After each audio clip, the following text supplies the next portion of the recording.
Welcome back, everybody, to this episode of the Open Concept Podcast, where we are breaking down unnecessary walls and barriers that stand in the way of greatness. Mr. Stephen Ward joining us this morning from Coeur d'Alene, Idaho. Stephen, it's going to be such an awesome conversation. You have a short-term rental company for homes and vehicles. And what I really want to get into today is the fractional integrator position. I'm really excited to talk to you about that today. Thank you so much for taking time out to speak with us and our audience. Love to hand it over to you. I couldn't do an introduction that I think would do you justice, so would love to hear from you. Give yourself a bit of an introduction to our listeners. Okay, great. Yeah, it's super cool. Thanks for having me. I really appreciate it.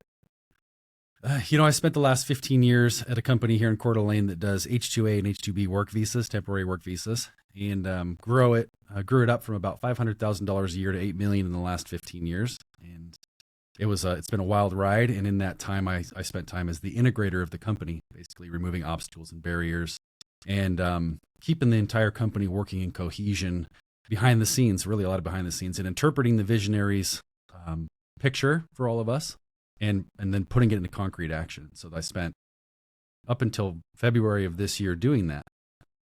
From there, I stepped away from that company and they immediately hired me right back, which is awesome. So I have a couple projects running for them.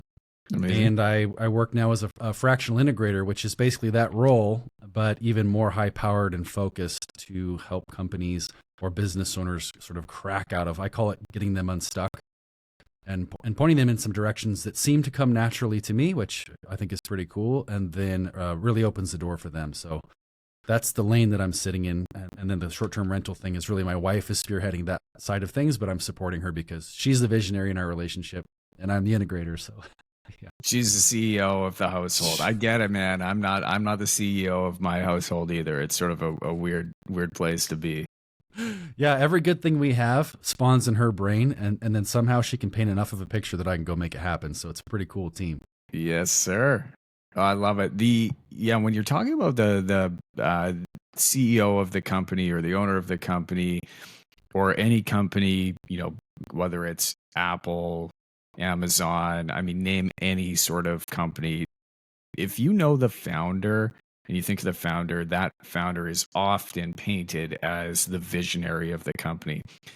But it's the integrator, that rare diamond, that secret weapon that often is less known, but drives far more impact, or a lot of the impact, the success of the company.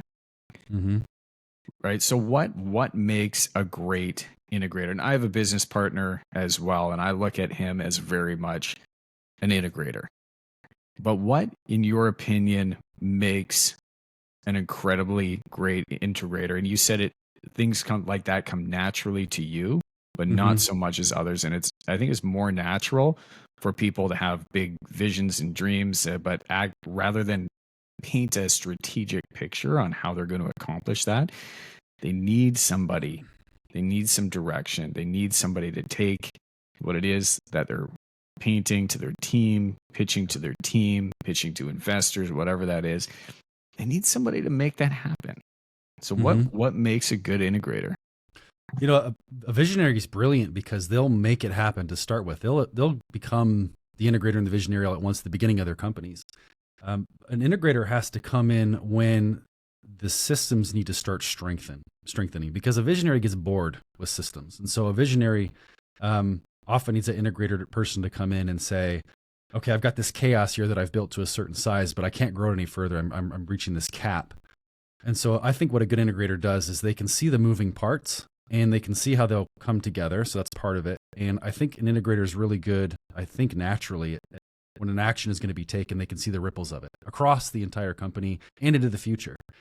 So those are two major skills I would say that an integrator has. And then somehow just sort of the roadblocks are apparent to us. I don't know why that is, but we can see them as they're coming. And so it's very easy then to solve that. I love problem solving. at this company for 15 years. Every 2 years, I'm telling Terry, who's the owner, I'm like, Terry, I'm bored. I don't have anything big enough to chew on. I'm like, you need to bring me an elephant, or I got to leave. And so he's always bringing me an elephant, which is it's a visionary gift that they can do that. I can't do that for myself. Ideally, an elephant with a trunk in the back and like an ear that's maybe missing and 3 legs. Yeah. Find an elephant that you need to have walk, and like that's the kind of elephant you're looking for. Is that right? Something like that. Something that needs a heavy lift.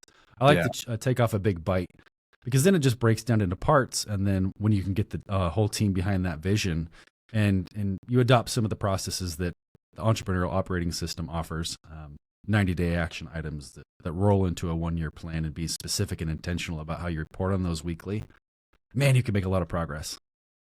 How much progress can you make in 90 days? If you were walking into a company and they had said, hey, here's all of our problems, here's everything on the table. Those first 90 days, how much progress can they make? How many of these problems can you identify as being the major problems in a business, and just say, this is the one thing that we need to focus on and really dial that in? Because that first 90 days, I imagine there's buy-in from the team. There's like strategical understanding that probably needs to happen. There's often, I'm assuming, big change within an organization, probably. And I mentioned the buy-in from the rest of the staff as well, because there's probably a point there where people see things moving quickly, problems changing, new staff maybe either coming because they're needed, or staff that's being exited out because you realize maybe that's the problem, or somebody's on the wrong seat of the bus. But how much progress can you make in 90 days if you are highly focused and being effective with the problems that you understand as being the key issues? Well, I would say what's kind of bonkers is after one session, if you ran like a quarterly, and just identified the key components of a company between data and systems, interactions and people, and the whole thing and vision, you're going to find huge cracks almost instantly somewhere. Perhaps their meetings are completely ineffective, and there's simple tools you can apply to that to get a lifeblood and a pulse out of meetings that actually solve problems and make them go away, instead of these endless discussions where we get together for an hour and everybody hates that they're there, and it's because it's a waste of time. We'll all be talking about the same stuff next week. So it could be there, it could be in lack of vision, it could be a lack in core values. And shockingly, visionaries can take a company to a certain level and have none of these things in place. I mean, inherently they exude it, visionaries tend to, but they can't quantify it or speak it in a way that it can be duplicated. So within just a couple hours of a leadership team being open and honest, if they can be that, we will find something almost instantly. And then the key is not overwhelming them, because you don't want to attack the accountability chart and your meetings and your rocks and your core values all in one shot, because it's just too much. What makes a great meeting then? Because you mentioned that, and as well as we'll get into quarterly planning.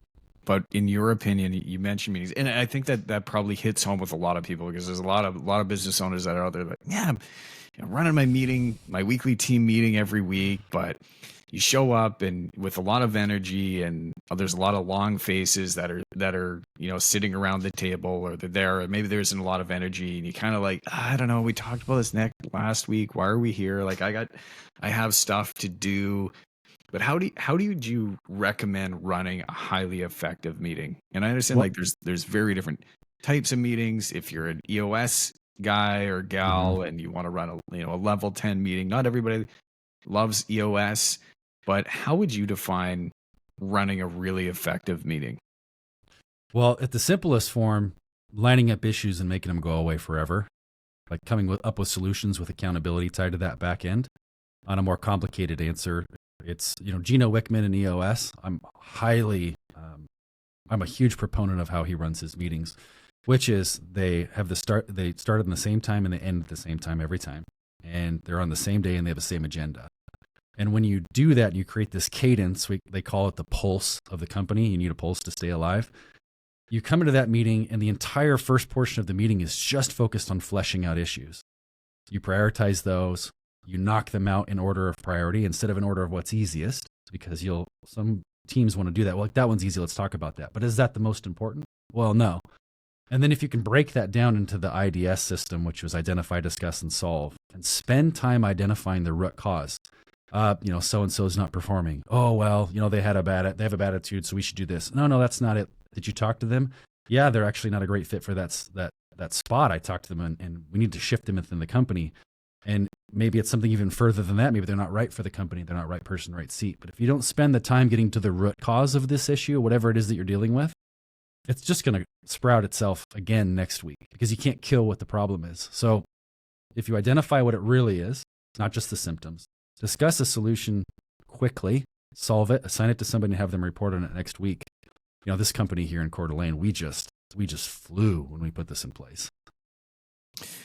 How do you find the core root of an issue? Practice. Because there's a lot of surface issues. Is it simply just asking a lot of questions? But somebody could ask a lot of questions and still come out kind of confused with a lot of conflicting answers. Do you have any tools that you would use to find that core issue that may not be so right in front of your face? I wish there was a simple tool for that. Honestly, it takes a team that is going to be open and honest, and it takes a team that trusts each other. Because if you can't get to the root cause, or if you think what you say might be offensive or it's going to cause rifts in the room and you're worried about that, then you're going to have a problem. You're not going to get to the actual, you can just say what needs to be said. And if you don't say the unsaid, how are we supposed to know how to deal with it? So the other side of that is it's just practice. I mean, EOS doesn't allow us to move along very fast. They leave you alone once an implementer comes in, which I am not. But once an implementer comes in, they give you a month to just practice meetings and to just be terrible at them for quite some time. Yeah, well, Traction, I mean, you mentioned Gino Wickman, right? Traction was one of the first books when you start getting into that. I always recommend when you're starting a business, or if you're after your second year of business, where your first primary focus is getting customers, getting your name out, it's sales, it's marketing, it's doing that. But when you start building any sort of team, having systems in place for these types of things, for meetings, for feedback, for everything in your company is apparent. And that's become a bit of a Bible to follow in the integration world, right? So where did you get started in your journey of you recognize you're a bit of an integrator, and was there something there that you like, did that really come naturally to you? Did you know right off the bat, hey, I'm an integrator? Or is there just you dove into this position, figured it out, somebody started giving you responsibility, and you kind of naturally worked your way into this position, found you had a knack for it, for uncovering different scenarios, different problems that were coming up? Or what did that look like for you in these early stages? I think it's inherent. I think it's just part of one of my unique ability. I came to the company not knowing that I was an integrator, not knowing how to label it as such. But I came in, this is a paper company. To find out what was happening on a case, you had to put somebody on hold, run to the other office, pull the file folder. I mean, crazy stuff. Like 2010, we're still doing that. So teaching myself, FileMaker, building a database, continually revitalizing it so that it's very efficient. And then when that runs, I hand it off and I go to the next part, and marketing was the thing. And so when EOS came along and I could put a name to the thing that I was doing, that was really helpful, because then we could define that role within the accountability chart and let me fly within that even more. But what's interesting about your question is, like, I was going to do it anyway. It's just kind of inherent. It's just an inherent skill. And yeah, it's pretty cool to be able to name it, because now EOS has gained so much visibility across our nation that when I put Fractional Integrator down, almost everybody has some understanding of what that is. So the journey wasn't much of a discovery process so much as it was a way to identify exactly what it was to be able to explain it better. Yeah, that's a great point, because anybody that hasn't read the book or has an understanding of what an integrator is, they would question you on that. But it's really given you a platform to identify that role, and probably given some value to, like, I do all these things naturally, but what the hell does that mean? How do I box that up and sell myself as this position? Like, what people, I'm just a problem solver. I come in, I do this thing, but being labeled as an integrator I think people naturally have an expectation and understanding of what that's going to be now if they're Mm-hmm. somewhat mature in business or in a maturing stage. Yeah. And I think it's awesome because there's so many businesses out there that need that help. And they're like, I have all these ideas, we can move forward, but I don't really have time because I'm focusing on the vision, but I'm also integrating, systems and running meetings, but it's kind of off the side of my desk. And I'm doing all of these things sort of half speed and half effectively as I need to. And what I really need is a partner in business that's going to be able to take all these things, take all these problems that I have and solve them for me. As a business partner, or in your case, a fractional business partner, and this is a service that you offer to a lot of companies, which is very, very cool. Well, thanks. Yeah, it's fun, and it's one of those things that I would do for free and do for free, just because it just comes so naturally within a sit down with a business owner. It just kind of comes about because they're always dealing with something. Just like we were talking before we started recording, you're dealing with something. There's always something going on. Yeah, if you could help me deal with that specific problem that we were talking about offline there, that would be awesome. I don't know how you deal with that, but yeah, I'd hire you, and that's to do that, no problem. I think Money you're well on well your way. spent. So do you find that when you go in and you're working with companies, is it more often a person problem? Is it just a simple process problem? Or is there really, maybe it's a difficult conversation that needs to be had that isn't being spoken? Maybe it's many conversations that need to be had and there's this underlying tone. Like, I imagine that there's the real soft side, human side of maybe it's accountability. The systems are in place, but people aren't staying accountable. Or it's just simply, hey, we don't have a proper feedback loop for our customers to understand how it is that we're doing a business. And that would be really easy to solve, or a way to measure your marketing tactics and measure your leads and your sales process and sales funnels. Is it more often on that soft side, that person mood, the accountability side, difficult conversations that aren't being had side? Or do you find in a lot of cases it's very just easy systems that need to be implemented and followed? Gosh, that's kind of there's so much there because each business can be so unique. Oftentimes, the leadership team is the team that came up with the visionary, but they're not actually leaders. They're just the team that came up. And that team often needs to be shook up. It can just be a few key personnel changes. It's identifying the core bits of a business: sales and marketing, operations, finance, and putting accountabilities to those things and assigning someone to it, because they're often shared so far. They're shared across multiple people, multiple different accountabilities within those roles. So cleaning that up so that you know exactly what you're accountable for and to, and what you need to report on. It gives clarity across the building. And one of my favorite sayings is, when everybody's in charge, no one's in charge. So you'll find that is often a problem. And people are like, well, I handle it sometimes. And then the owner's like, it's always getting dropped. Well, it's because I thought they had it. It can be they've got a wrong person in the building, but they have no idea how to define what wrong person means. They just feel it in their gut. So if you don't have core values and something that you can sort of measure against, both the accountabilities, and are they the right person via core values plus the right seat, they fit the accountabilities that have been listed, it can be quite the uncovering process. But what I see it as is it's like creating buckets to put things into. All your issues go into this bucket. All your people problems go into this bucket.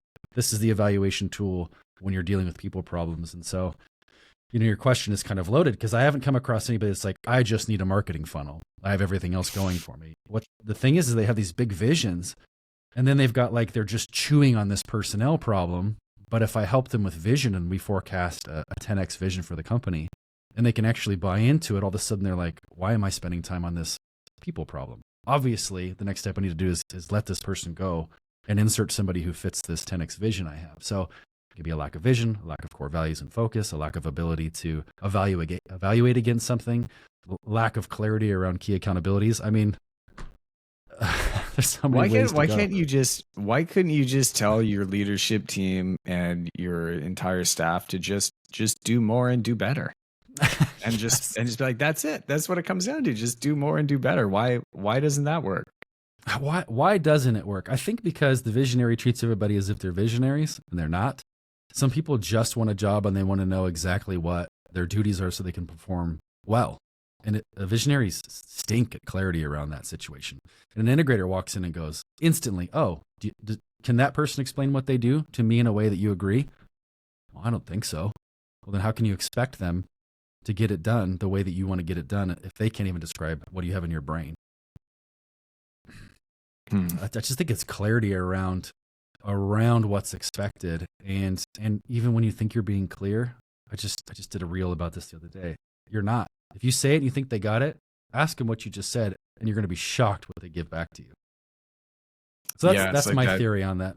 Yeah, it's like that game of telephone, right? Oh, terrible. And that was an issue that we had in our business for a long time. And still to some degree, it's not perfect. But when you have too many channels of information, right? If you have too many touch points from whether it's going to be initial, point of sale. In our case, we have a long handover period, right? So between sales and production, it's a long sales cycle. So if there's too much information that's going on along the way, or that process isn't followed, or there's too many people that are involved in that process, that information gets super diluted. It gets super confusing. And then it comes back to, oh, he said this, she said this. And then you start losing accountability because, like you said, if nobody's in charge, or if everybody's in charge, then nobody's in charge. If everybody's expected to sort of do the same thing, then there's no accountability behind that. Mm-hmm. And so you have to get really clear on defining that role and who's accountable for what. Mm-hmm. There's a really sneaky trick in that too. And I don't know if you've experienced this, but when you go to set those accountabilities up, you need to pretend that no one works at your company. And you need to build those accountabilities in such a way that it benefits the company. And it's such an easy trap to fall into of going, well, Jim's really good at this, so we'll just make that as accountabilities. But if Jim left tomorrow, you're going to need something filled. And maybe that person you bring in doesn't do these couple, quirks that Jim does. And so it's really important. The leadership team has to be able to work on the business when they put these things in place and say, what's best for the company? Then we go back and backfill it with the right people. What would you say to a business owner or visionary if they found somebody great that they wanted to work with and they said, you know what, I don't care. I just want this person on my team. Let's bring them on. Let's bring him in. Let's bring her in, and let's build a role around that and find a spot for them because they're the right person. We want them with the company. I don't know where they're going to fit in, but we'll find something for them and we'll kind of build something out when they're here and kind of just push them into the company. How well would that work? Well, if there's one thing that I've learned is that culture is everything. And so if the owner knows what their culture is about and they find somebody that fits that culture, we just did it here at LCI before I left. We brought somebody on who is the right guy, absolutely the right guy. He's going to have the company's back and he's somebody you want in the building. And he fumbled around. He was in the wrong spot and he stayed open and honest. And we got to we started moving around in the building and he was finally able to express what it is he had seen and where he thought he could fit. And it's been worth it for this company to have done that. Now he's exactly where he needs to be. He's flying, and now he's both right person with the culture, and he's in his right spot. I'm a huge proponent of bringing on the person that's the right fit and trying to work them around. Will that always be the case? No. Maybe you can help them along the way, or to their next thing. But man, culture is such a big deal. Yeah, it's a good point because there's a lot of people that would, and I'm with you, right? You find that right person, and you sort of know. I don't know where I'm going to put them, but I want them on the team. I know that if we were to work together, we're gonna make magic happen. But I think there's a lot of people that would say, stay away from that. Build the role that you need for the company. Hire for the best fit for that role specifically and take emotion out of it and just make sure that they're going to be, yes, there's a culture fit, but they're going to be able to execute on that role really, really well based on how you've predefined it to fit with the company. And that's sort of that's sort of a black and white thing, and I think that there's a lot of merit to it. But I also think that there's some magic that happens in the gray for a short period of time, and that was sort of to your response, right? You know that it's going to be the right person, going to be the right culture fit. At some point, we're going to find somewhere that's really they're going to be able to move the needle and really benefit the company. But just having that right person at the table or on the team is going to make a huge difference. Yeah, I'm 100% with you. And 10 years ago, me would have gone black and white, and we did that for a while. And almost every time it didn't work out. Almost every time. High performers that didn't fit the culture, and we just filled the role and didn't stay in culture enough, thinking that they might come and adapt to culture at some point. Foolish. Just foolish. Man, a lot of rough times, a lot of rough letting go conversations, just because we didn't hold the line on culture. That's why when you find that person that fits, it's like, come in, let's see if we can find some place for you. If you can't, at least we tried, because you're the right guy or gal. Mm-hmm. What makes a good, like you mentioned, a lot of people are on the leadership team that just maybe shouldn't be on the leadership team, and that because they've been with the company for a while and they've grown with the company. So there's this understanding that because they've put in the time that they should have some say in the direction of the company. So you put them on the leadership team, and maybe they don't come with a great attitude because they've seen so many changes within the company, go and grow. So they're maybe a little jaded. How do you really define who is going to be at that leadership table? Oh boy. And is there, and I think there's a lot of value. If somebody's been with you a long time, I think that there's value there. There's trust, there's loyalty, but there's also some bad habits and probably some leniency that you've given them that you wouldn't give a new hire, right? Because there's that relationship that you've had with them for so long that they get away with certain things that if you brought somebody new into the organization, that person wouldn't be able to get away with those sorts of things. It seems like a bit of a fine line, and I know a lot of companies that are like this, and maybe it's a difficult question to ask, but that's what we're here to do. And I'd love your thoughts on these traits and who really needs to be at the leadership table to move the needle forward. I'm a part of a coaching group with Dan Martell, which because you're there as well. I am. And he's reinforced a lot of my thoughts on so this is, again, fully kind of like Stephen Brand stolen from other leaders. And I'm a firm believer that if you look at your leadership team and say, what 3 books have you read in the last month to propel you so that you can go ahead, right? Like Jocko Willink says, or Simon Sinek, leaders are leaders because they go before. And if I can't see that behavior out of my leadership team, quote unquote leadership team, then they're not leaders. And you have some high caliber, high expertise managers, people that can really run a department. But that go before thing, it's something that I've known a long time, but after watching Jocko and Dan and several others, it's just becoming way more and more apparent that, I'm not even going to hire anybody into my companies that isn't reading books. And I remember Dan said something like, well, that's a really strict thing. It's like, yeah, but my culture is going to be those that are growing their own contexts and people that want to become a part of a vision that I'm painting, but also that they can see how they can get what they care most about in life.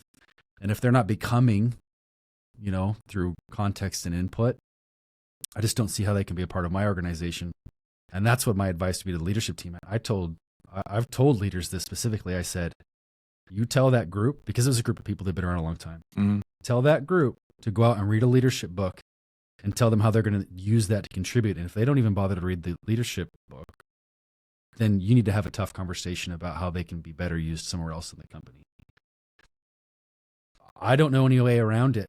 You're either pursuing that context and you're going to lead, or you're not. And if you're not inputting, you're going to stagnate. And it's vital. It's so vital. The leadership team has to be able to step outside of the day-to-day and look at the company as a board of directors and say, which direction do we need to go? And if the only context they have is what we've accomplished up to this point, what you did to get you there is what's going to keep you there. Are there varying degrees of, let me rephrase this.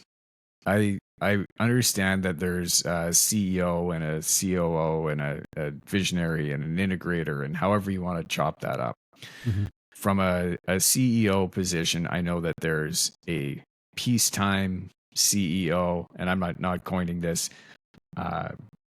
Forget who came up with the term, but there's the peacetime CEO and there's a wartime CEO, and those typically you can morph between the two because you have different points where maybe there's like just Jesus, we need to get stuff done. Things aren't going right. There's a big issue. It needs to be solved right away. Now you put on your war gear and your hat and rifles and you're all right. This is wartime CEO, and then there's peacetime CEO where you have the sunglasses on, you're throwing frisbees around, things are good, things are happy, money's flowing, people are feeling light on their feet. But is there varying degrees of systemization and like based on problems? Do integrators find that as well? Is it more linear, or do you find that like right now these are the problems that we need to deal with, hands on, get into it very, very quick, and then we have like our base systems in place, but if there's a real fault in the system, is there a morph between personalities between the integrator that like really you can see as being two very different positions or for two different people? Is one integrator cut out for every business, or do you almost need two integrators for different problems? That is a really interesting question that I have way too much experience with. Okay. I had lunch yesterday with an integrator of a forestry company here, and I think there's kind of two types of integrators. And Ben Wolf talks about some of this. He runs a fractional integrator company. Yep. And a fractional integrator is wired a little different, and I think that's more of where I'm at. Meaning, I have like 10 to 20% visionary in me. Right. I'll get bored just the same the way as a visionary will get bored. And there's like this long-term, long-suffering integrator, which is who I met with last time. These people that love to be in the day-to-day, that are super awesome about holding the core values, holding the standards, and putting systems in place in which the company can run, and everybody knows where they're sitting on their footing. So my answer to this question would have been different 10 years ago, but I've seen it even at LCI, where when we got into peacetime, that's when my style of integrator starts to die. And if you want to stay in peacetime, which I actually believe is stagnation, and I don't recommend it, but if you want to stay in peacetime, then you're going to need somebody who's like, I love day to day, I love the standards, I love making sure that this machine is oiled, and I want to get into the gears and keep them. I love to build the gears. I do not want to oil the gears. And so I'm wired a little different that way. And so to your point, I believe fractional integrators are great because they fill this niche of high impact over a short period of time to then hand off to someone who's like, yeah, let me go grease those gears you put in place and I'll make improvements to those. But I'm really seeing that more and more. And over the history of my time here, if the visionary hadn't given me a bigger vision, I'd have left a long time ago. Yeah, that's a really good point. And I had that question because I think there's a lot of people that, a lot of businesses that thrive in that chaos. And like you said, you're like, I need an elephant, and I sort of defined that elephant with, the trunk in the wrong place and no ears and legs, and we need to like build this thing back together. But like you need a problem to solve, and there's less problems to solve when things are going really well, which is what everybody wants to be, right? Everybody wants to have a business that is running well. Their emails are all answered. They're not getting too many phone calls. There's no problems. But in some way, you sit around and you're like, man, I'm waiting for a problem. Yes. And then what happens is there's a tendency to go out and make problems that weren't actually problems to begin with, just so that you have something to do and a problem to solve. And that also causes chaos. But that's sort of a trait of a visionary, maybe not so much the integrator, but I don't know. Can you speak to that? Am I on the right track here? Because that's something that I've certainly noticed when things are going well, have a tendency, I'll call our project managers. I'll say, yeah, they'll be like, yeah, how's it going? I'm like, yeah, no, just calling to check in. Everything's good? Yeah, okay. Things are good. But then they find the need to explain to me all the problems that they're going through throughout the day, when they could have just said, yeah, it's fine. It's just like day to day. But now, because I've called them, they have the need to, tell me exactly what's been going on that day. I'm like, man, what am I doing? Like I still have a tendency to do that a little bit, not so much anymore, but I have had experience with that, in like causing some of that chaos and causing some of these problems that need to be solved. I'm hoping you can speak to that a little bit. I Yeah. hope I'm So not the only person that does that. no, and a great book is Rocket Fuel, another one of Gino's books that talks about the visionaries, pros and cons, and the integrators' pros and cons. Visionaries need to define their role as the visionary and get their fingers out. Part of an integrator's role is to shield the team from the visionary, and only to let those great, out of the 100 great ideas they had, the one that works well for the business, let that one filter through and let it go into place. And what'll happen is, and I've seen this, I'm going to get hives talking about it. The integrator's in place. He's got the authority, and he's running through his stuff, and the company's starting to jive and move, and we're going to expand into big things. And the easy times then promote greater strength to take on more projects and grow the company, all this kind of stuff. And for some reason, somehow the integrator was off living life, handling the big relationships, bringing around the big marketing deals, bringing around companies to acquire. And all of a sudden, one day they felt they needed to get involved again. And they come in and maybe through no fault of their own, thinking they're helping somebody, a staff member comes to them outside of the rest of the team and asks for some special thing. And he's like, yeah, this is great. You can do that. You can take Fridays off for sure. I'll give you that raise. And they inadvertently throw chaos into the system and sort of chip away at standards and not realize that's what they're doing. And if that doesn't get solved, you'll start to see a fracture of, okay, the people go, well, the visionary signs the checks. Mm-hmm. So do I follow his lead on this? And the integrators are over here saying this. So do I follow his lead on this? Awful. So huge tool is clarity between the visionary and the integrator. Strength and trust so that the visionary can say, I got all these ideas. Strength and trust that the visionary can hear from the integrator when he says, stop it. You're meddling. The water was still, and you've got silt everywhere. Get out of here. And for the visionary to recognize that, like that's power. If that can't happen, visionaries that come back in, chaos. Yeah, man. Yeah, that speaks right to my heart. Sorry about that. No, I mean in the best way, because I know it's something for sure that creeps up, and you're like, should I just double check and make sure that things are good? And that's a problem that a lot of visionaries have, or just people in general. I think it's human nature. As you're starting to give up more and more responsibility and offload stuff, you have a very specific way of doing stuff, and nobody's gonna do it the same way that you're going to be doing it, because Nope. everybody's wired differently. Everybody is their own unique thumbprint. They have their own experiences. They've read their own books. They're maybe in their own different journey of fitness, their mindset, their experience, past companies that they've been working with. Everybody has a very unique way that they view the world and view problems. And so nobody is going to handle anything the same way that you necessarily would, or as one person necessarily would. But when that person just wants to check in just to make sure that things are, you're doing it my way, even though they're doing a great job, that is going to cause distrust. It's going to cause chaos, because that person is going to assume that you don't trust them.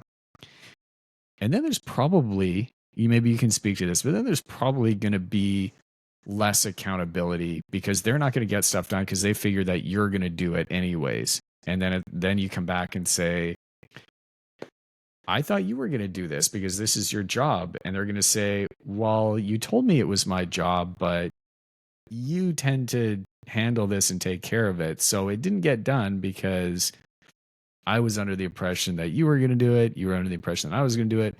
And then things start to fall apart. And then there's a real reset here. So what would or a rebalance that's required. Mm-hmm. So what would you say when things are really rolling? What's the best thing that a business owner can do, a CEO of a visionary, to get out of the way of the integrator? Is it the best form of communication and updates on a very regular cadence, and that's it? Uh, can the visionary play a role in integrating different processes and businesses, or is that like a very defined, just get out of my way, your integrator is going to go in and crush it? Um, how much of a role does that visionary play once they have a really great integrator into the overall day-to-day operations? So it's hard to talk about this exactly outside of the EOS system. But if they're not operating in an EOS, maybe at least the visionary and the integrator can do this. The visionary doesn't want to be involved in the day-to-day. They don't want to know how these things are getting done, but they're the owner. And so they're like, it's my business. I need to get a pulse on what's happening and that kind of stuff.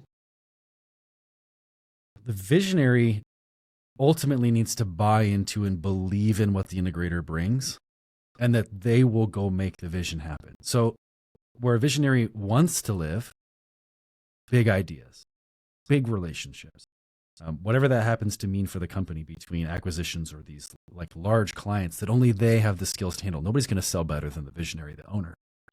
The other thing that I think visionaries miss, and great ones, humble ones miss this, is that no matter how much they just want to be seen as a colleague or a peer, they're not.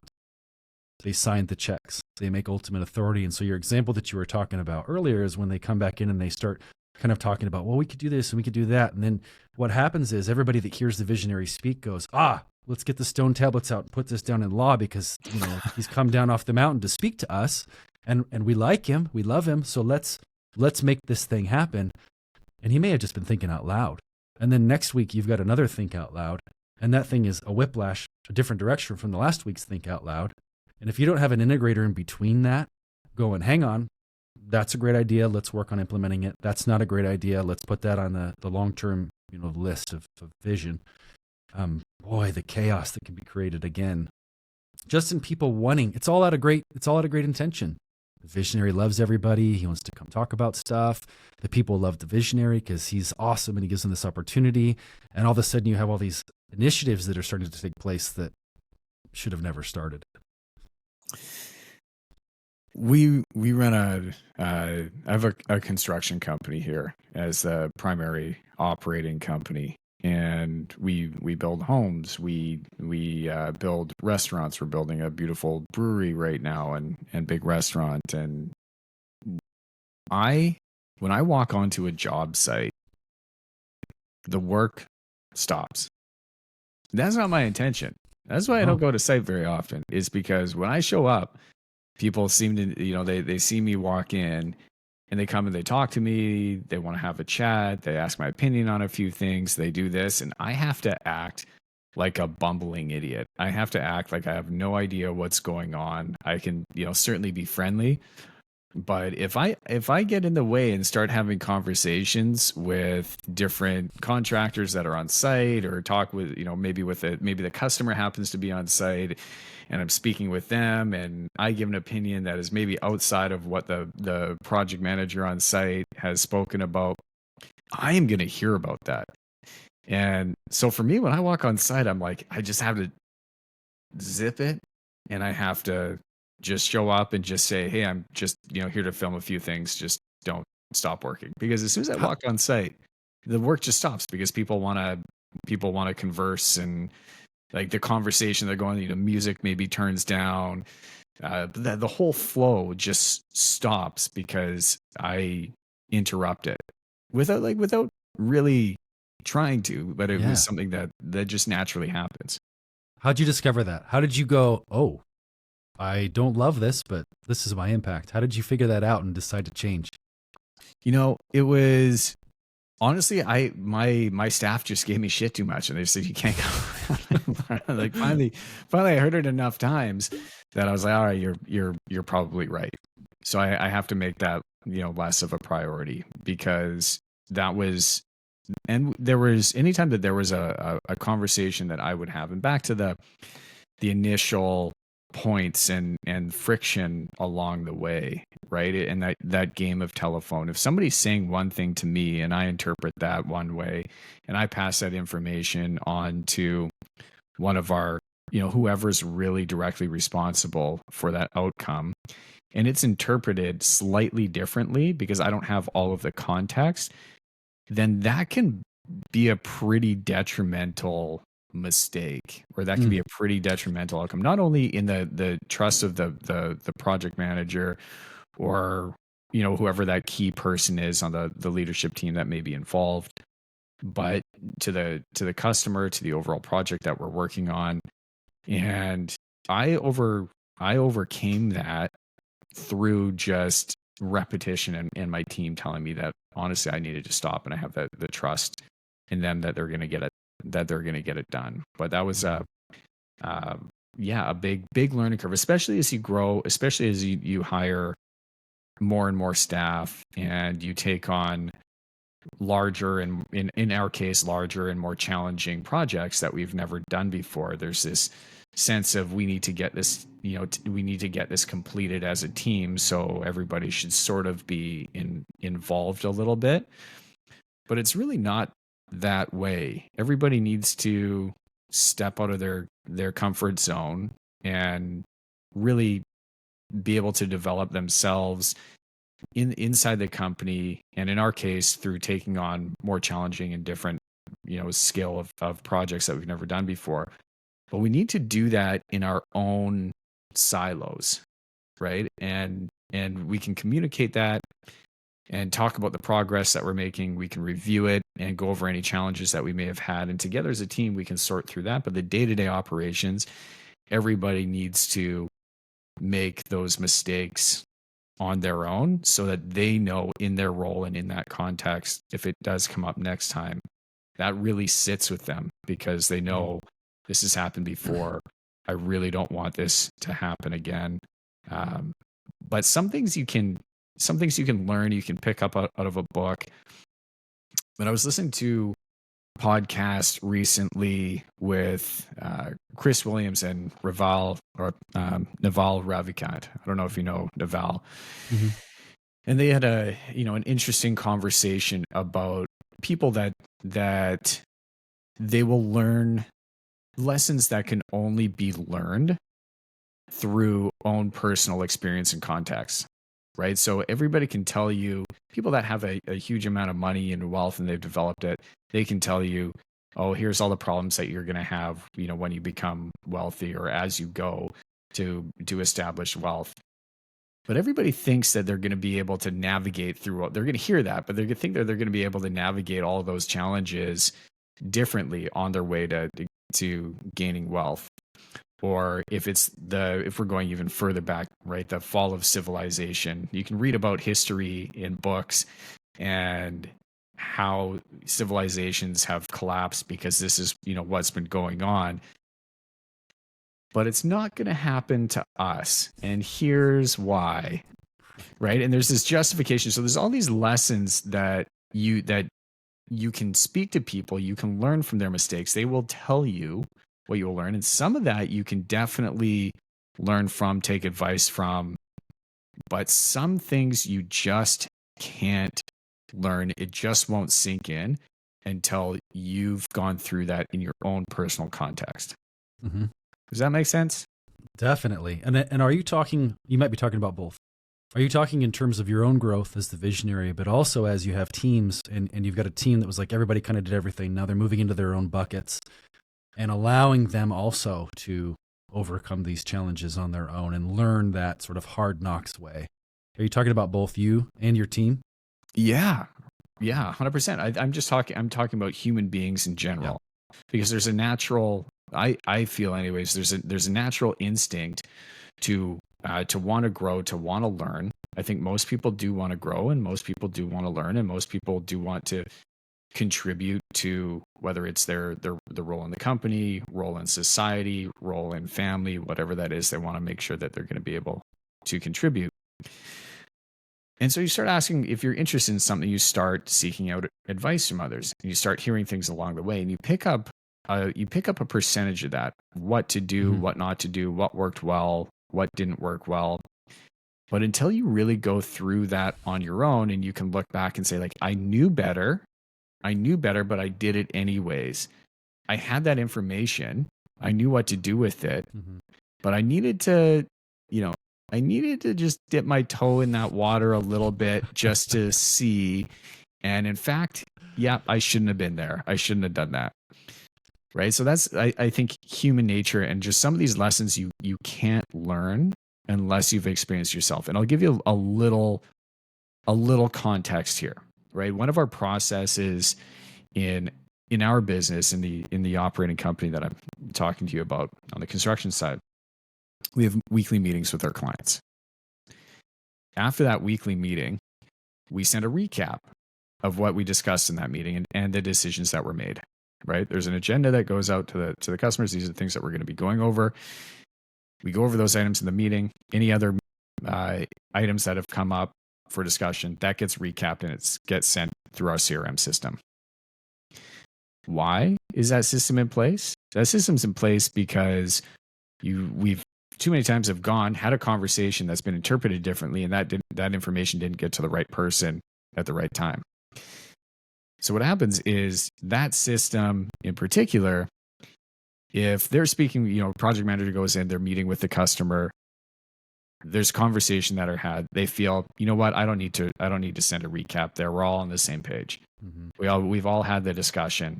We all know what needs to be done. So that recap doesn't get sent. They know that it needs to be sent. They know that this is the process, but it doesn't get sent because there's just this human element there that feels, hey, we have a connection. It just doesn't need to be done.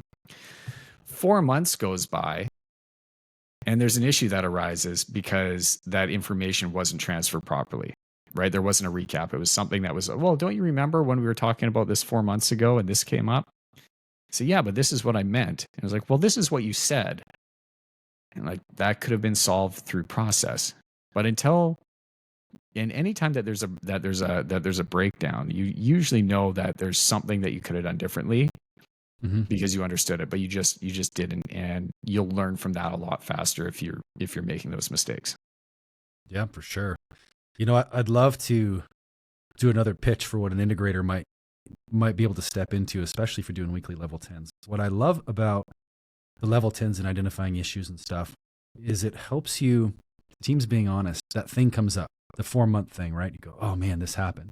We just now discovered it. And you get in and you go, this is probably what you guys did. So I'm kind of like probably looking back into history.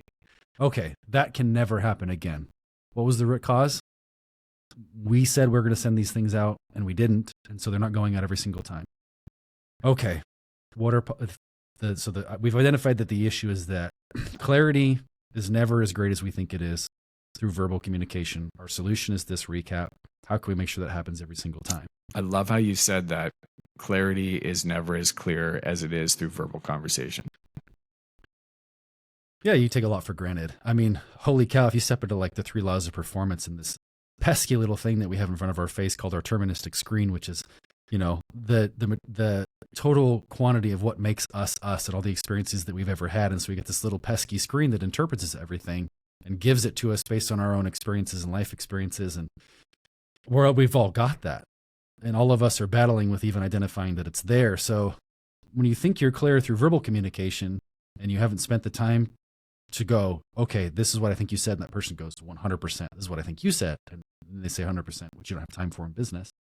You've identified that the clarity through that email is going to be the thing that solves this business problem. And then you put metrics around it and make sure that it goes out every single time. And then that problem should be gone forever, which is the goal, so that you can go to the next bigger problem. You mentioned, yeah, I mean, I totally 100% am aligned with you there. And this is great. Like, I feel that I'm getting a master class right now in integration. So thank you very much. You mentioned Chris Voss as well. He's written a number of books. Never Split the Difference is one that is very commonly used and referenced often. What have you learned from his work that's helped you in your role? What is it? Is it negotiation? Because there's some, like there's the way that you can look at negotiation from a a monetary standpoint, right? And we're negotiating on price. There's something to be said there too.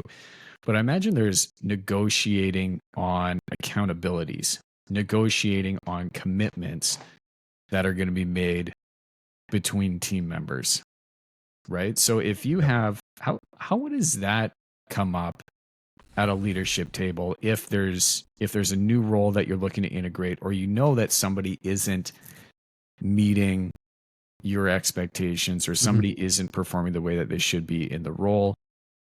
Let's use my example that I had used, right? There's the recap there that isn't going out. When it comes to negotiating, is there any negotiation there, or is it, and it's just flat out, you didn't do this, it can never happen again. This was the process, you didn't follow the process, it's done. Depends on how much buy-in you want. Oh, keep going. Finish the question. Sorry. No. So is there that, like a form of negotiation where it's as simple as, hey, let's negotiate here. I'm never going to default on making payroll. Right? Every 2 weeks, I'm never going to default on making payroll. And you're never going to default on never falling short on this specific process again. Is there negotiation?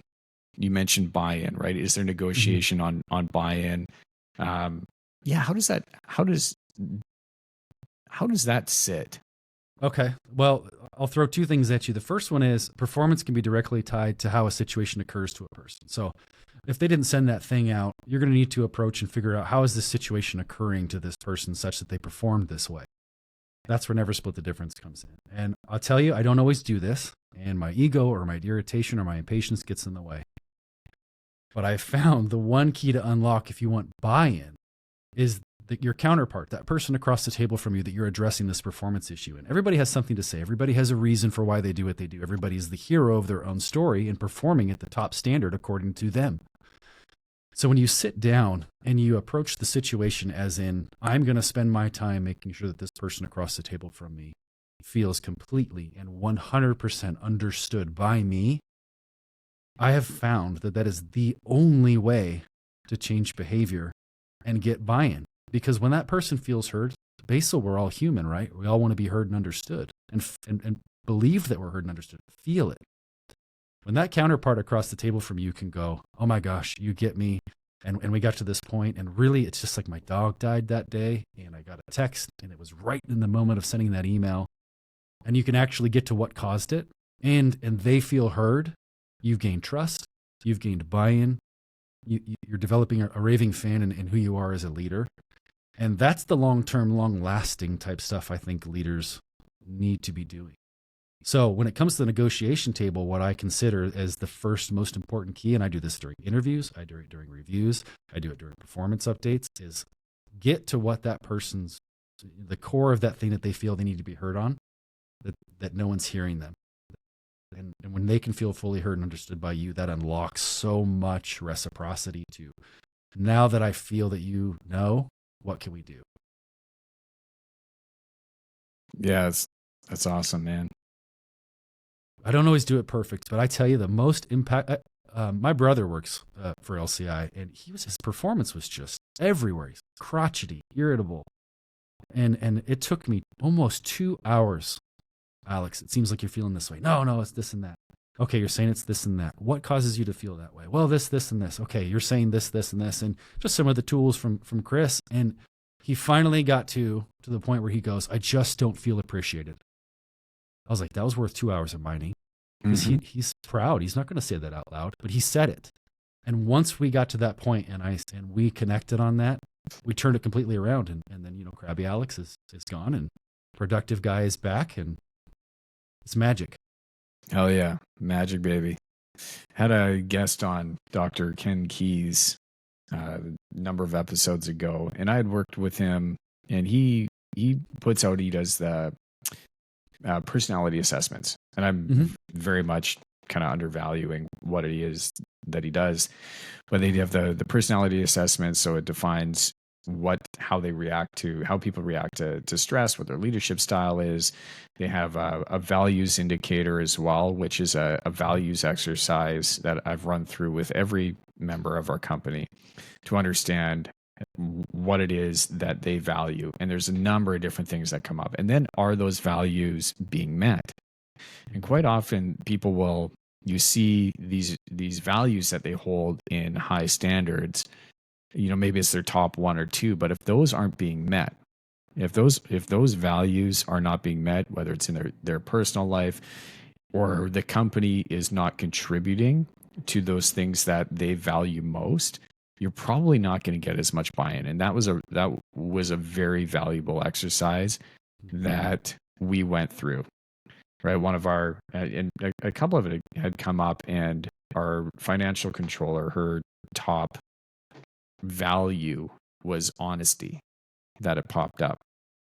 And so if I was being dishonest with her, or if somebody in our company was being dishonest with her, or not, being straight to the point, speaking how they feel, bringing up topics that needed to be discussed, then there would be, a lot of mistrust there, and a lot of, if people weren't being accountable to what it was that they were saying that they were going to do, then she would really start to dislike that person, or there'd be a lot of misalignment there, because honesty is her number one value. So we have to make sure that is being met. And it's the same thing, right? It goes through, you mentioned maybe, another one was wealth, but in the case that you had mentioned of your brother, appreciation. Right? Appreciation is a big one. If appreciation is one of your top values, you want to do all of this work, but you want to be appreciated. If that's something that you value, that feeds your soul, and you're not feeling appreciated, then you're not going to show up as the best version of yourself. You're not going to put in the same kind of effort that you need to put in to get stuff done, and you're not going to be performing at your best. And that stuff is cancerous within a company, within an organization, or within a family. Right. If we're talking wife, kids, everything. Yeah, you got people here, and we're not in the industrial age anymore, where it's not okay to come screw a toothpaste lid on all day. It's Charlie in the Chocolate Factory, but whatever. It's like people have their own, aspirations and goals and all these kind of things. And the beauty of these assessments, we use the DISC assessment here by TTI, and I always I take whoever's going to be training the new hire, and I bring them in the room, and we pull up the motivators page and the behaviors page. And the beauty of it is, I sit there and I have them tell me what those words mean. Because usually when I read the words, I'm like, oh, so you respond this way. And they go, that's not it at all. So I've learned that lesson first. Let them explain it to me. The second is we go to those those driving forces. And so one of mine is return on investment. And then there's another driving force that is, I will do what I do for the benefit of others and for nothing else. And when you start identifying, okay, the trainer has this particular motivating force, and you have this particular motivating force, let's talk about where conflict is going to arise 100% of the time. Start working through those conversations pre day one. And these tools are incredible. So it starts to sort of leapfrog over the need to do some of this never split the difference stuff, because you can head it off at the pass. And then the trainer goes, okay, when I behave this way, you're going to, and they say, oh yeah, that would violate this in me. But now I see when you say, oh, this is what you're doing, I can have that going in my mind, and we eliminate a lot more friction and move to productivity and communication and efficiency.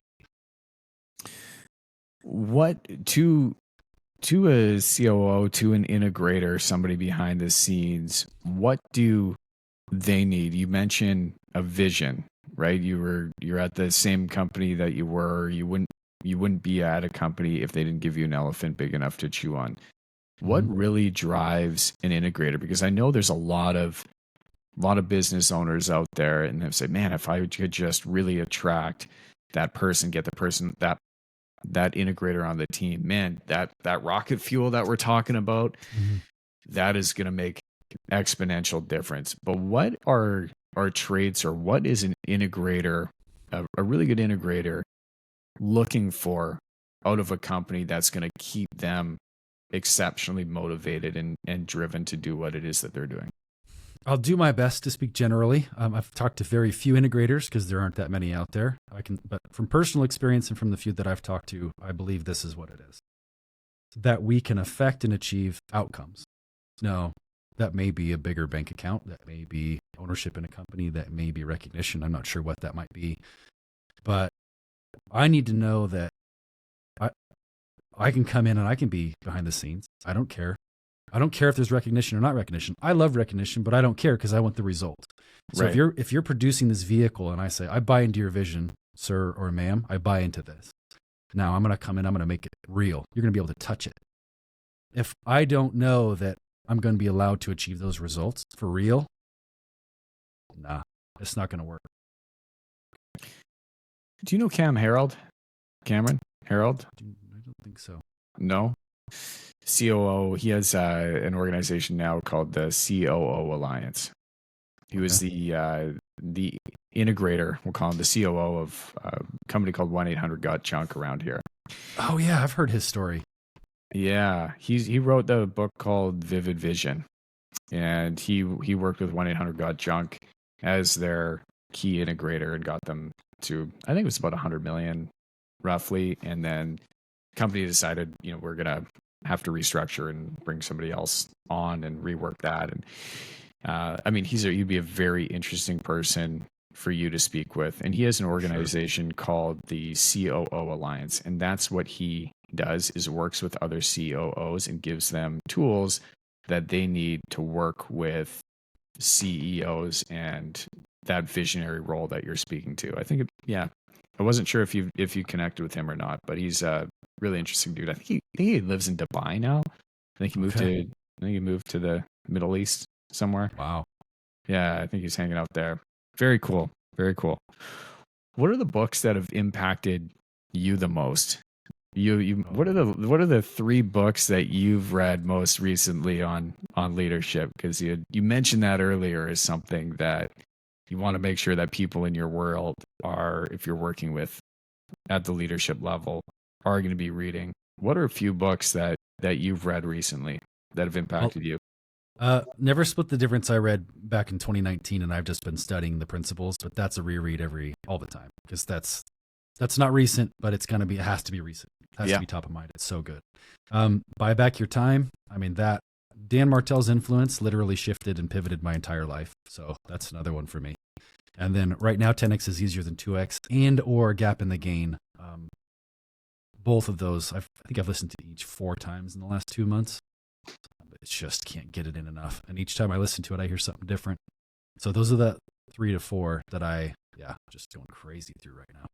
10X easier than 2X being the philosophy goes solve bigger problems, because those are often you're going to see more results out of the bigger problems that you're solving versus just the problems that are going to double revenue or double your progress. Yeah, well, and sitting in the doubling is just doing more of the same effort, which is exhausting.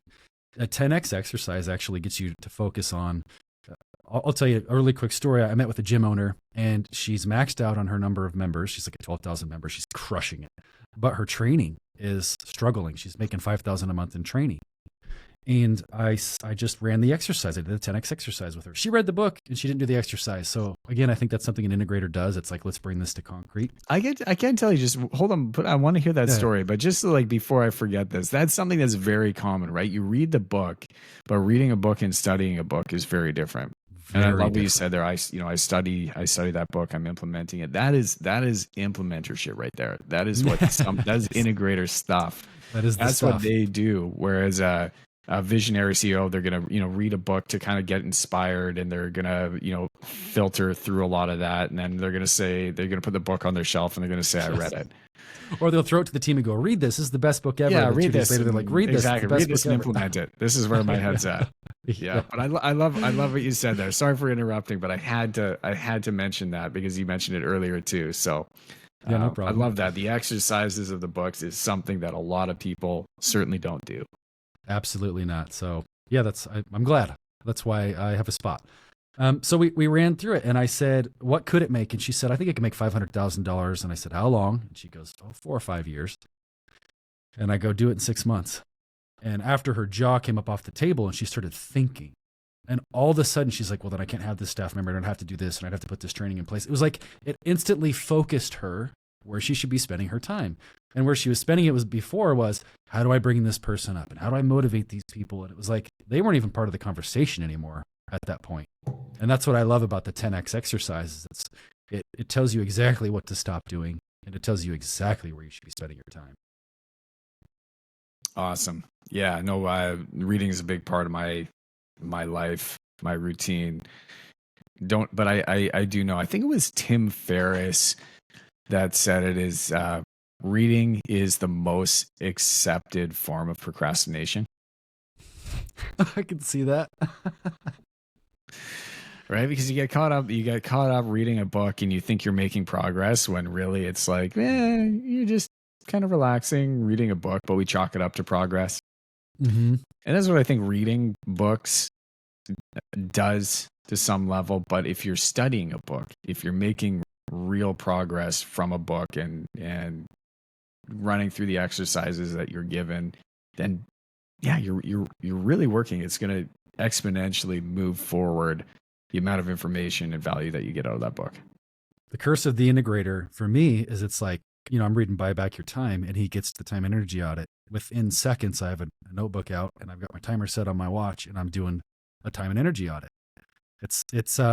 I have to be careful what I read because I'm such a person of action that I could go haywire. So I got to keep it very focused and narrow, because I'll move mountains rapidly once I get the information into my head. And then I wonder why no one else around me is doing that. So that's where I like making that gap for the owners from that book that they read that they loved to, okay, now how do I make this work in my business? Is hiring a fractional integrator, would you say that would be the first step to hiring a full-time integrator?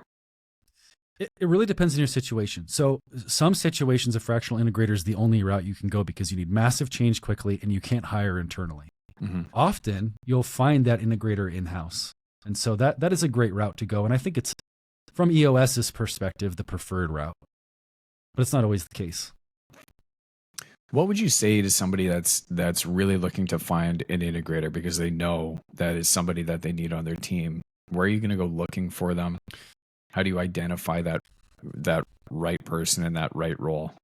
You've got to read Rocket Fuel. You've got to get the traits, the actions, the behaviors of an integrator into your mind so that you know what you're looking for. Like right when you buy a new car, you see that car everywhere. Get those traits in your head so you can start to see those traits in others. Once you've done that, then maybe you have a short list within your company that you can compare against the book and what you're learning. So, EOS worldwide has resources for finding and connecting with integrators. Ben Wolf has them. It sounds like Cameron Harold might have that as an option. So if you can't find them in-house, that would be the route I would probably suggest. Hiring one it's hard. It's rare. A true integrator is so rare. They don't need to be told what to do. They're total self-starters. If they can't tell you within a half an hour of talking to you about your issues a direction to go, either they're 18 years old and they haven't got enough experience yet, or they're not an integrator. Amazing. Where can people find you? My Instagram is hangtime41. I'm trying to apply some of Martell Media and Dan's insights to my Instagram, so I'm working on doing that, but that's where they can find me. And you got to integrate that. Integrate it as quickly as much as you can. 10x that stuff. I'm going after it. I'm heading up to Kelowna. Monday I'll be up there for Dan's Social Selling Summit. I've done that. I did that one with him last time. Yeah, it'll be a great experience. Good. I'm not going what I need this time. I have conflicting events, but I have been there. Yeah, it's awesome. I need just more from the professionals. One thing that I have learned as an integrator is I have bits of a visionary, but I'm not a manufacturer. I cannot create from nothing. I need the picture. And that's something I used to beat myself up over quite a bit. And now I just embrace. I'm like, okay, wife, give me that next vision. I'm going to go build it, but don't expect me to come up with it. That's your job. So yeah, when I go, I'm hoping Dan and their team is going to get me that next thing that I can go and then apply rocket fuel to. Yeah, I think, AI is also helped a lot with that because I'm sort of, in a similar way. It's tough to create something from nothing. It's hard to stare at a blank page and just paint because the opportunities are endless. And so therefore it becomes overwhelming because you don't know where to start. And people, yeah, your vision can be huge. You can do this. You can literally put down anything, but you still kind of want to get it right. And if there's too many options, then it becomes overwhelming. But having the ability to be able to edit, right? Take that vision, see it, be able to make edits and tweaks to it to make that vision come to life is a skill on its own, man. Yep. And then I know that once I build it, I got to hand it off because I am not Mr. Continue in perpetuity. I need that next vision to beat up. So to answer your question, Instagram is hangtime at hangtime41. I'll probably end up changing that after the social selling summit. And then, through email at appliedclarity@gmail.com. Excellent, brother. Steven, man, thank you so much for your time today. I learned a ton. I feel like this was a little therapy session, so I'm sure I'll be getting an invoice for it at some point. Awesome. Any last words you'd love to leave to the listeners at all? Right now I'm on this kick for myself, and it's you grow at the capacity of your extremities, and it's like, look for those opportunities that make you uncomfortable. No matter what you're at, you're a CEO, CFO, owner, just keep growing and expand your context. And if it feels uncomfortable, that's probably the right step to take. So excited, man. This has been a world-class conversation. Appreciate all of your time so much. To all of you listeners out there, hopefully you've learned something as well and are as fired up as I am about this conversation. Until next time, rock and roll. Thanks, man.